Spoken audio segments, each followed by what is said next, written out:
ત્રણ રાશિના જાતકોએ ખૂબ જ અતિશય ધ્યાન રાખવાની જરૂર છે.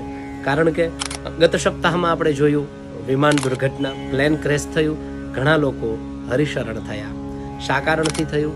તો જ્યોતિષશાસ્ત્ર એક યોગની ચર્ચા કરે છે, ખપ્પર યોગ. હા, યસ્મિન વારેસ્તિ સંક્રાંતિ તસ્ત્રૈવ અમાવસી તિથિ લોકે ખરપર યોગોયમ જીવધાન્યાદિ નાશક.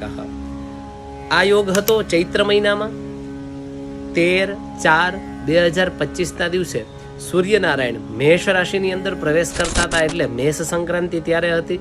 અને ચૈત્ર માસમાં અમાસ પણ રવિવારના દિવસે હતી. તો આ ખપ્પર યોગ થયો હતો. હજી આ વિઘ્ન ટળ્યું નથી. 16/8/2025 અને શનિવારે સૂર્યનારાયણ સિંહ રાશિની અંદર પ્રવેશ કરે છે. અને સાથે સાથે શ્રાવણ માસમાં શનિવારની અમાસ છે. તો આ યોગ પુનશ્ચ બની રહ્યો છે.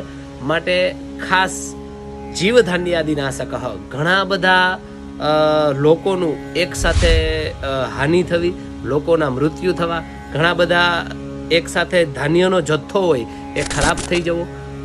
ખાસ ત્રણ રાશિના જાતકોએ ખૂબ જ ધ્યાન રાખવું.